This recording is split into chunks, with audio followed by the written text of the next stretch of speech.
ಬರೀ 5 ನಿಮಿಷದಲ್ಲಿ ಬಾಯಲ್ಲಿ ನೀರೂರಿಸುವ ದಿಢೀರ್ ಮಾವಿನಕಾಯಿ ಉಪ್ಪಿನಕಾಯಿ ನನ್ನ ಸ್ಟೈಲಲ್ಲಿ.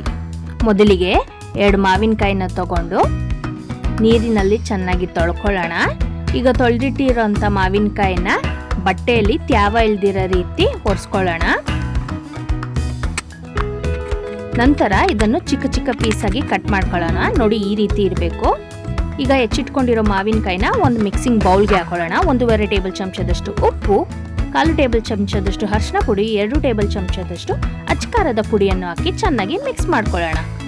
ಈಗ ಮಿಕ್ಸ್ ಮಾಡಿರೋ ಮಾವಿನಕಾಯಿನ 5 ನಿಮಿಷ ಸೆಟ್ ಆಗೋಕ್ಕೆ ಬಿಡೋಣ. ನೋಡಿ, ಈ ರೀತಿ ಉಪ್ಪು ಖಾರ ಎಲ್ಲ ಚೆನ್ನಾಗಿ ಹಿಡ್ಕೊಂಡಿರುತ್ತೆ.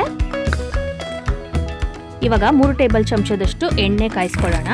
ಇದಕ್ಕೆ 1/2 ಟೇಬಲ್ ಚಮಚದಷ್ಟು ಸಾಸಿವೆ, 1/4 ಟೇಬಲ್ ಚಮಚದಷ್ಟು ಇಂಗು, 2 ಒಣಮೆಣಸಿನ್ಕಾಯಿ, ಸ್ವಲ್ಪ ಕರಿಬೇವು ಸೊಪ್ಪನ್ನ ಹಾಕಿ ಒಗ್ಗರಣೆ ಕೊಡೋಣ. ಇದೆಲ್ಲ ಚಟಪಟ ಅಂದಮೇಲೆ ಅದನ್ನು ಮಾವಿನಕಾಯಿ ಮೇಲೆ ಹಾಕೊಳ್ಳೋಣ. ಬಿಸಿ ಇದ್ದಾಗಲೇ ಹಾಕೊಬೇಕು. ಇವಾಗ ಚೆನ್ನಾಗಿ ಮಿಕ್ಸ್ ಮಾಡಿದರೆ ದಿಢೀರ್ ಮಾವಿನಕಾಯಿ ಉಪ್ಪಿನಕಾಯಿ ಸವಿಯಲು ಸಿದ್ಧವಾಗಿದೆ. ಸರ್ವ್ ಮಾಡ್ಕೊಳ್ಳೋಣ. ಗಾರ್ನಿಷ್ ಮಾಡೋದಕ್ಕೆ ಮಾವಿನಕಾಯಿನ ಬಳಸ್ಕೊಳ್ಳೋಣ. Instant mango pickle ತಯಾರಾಗಿದೆ.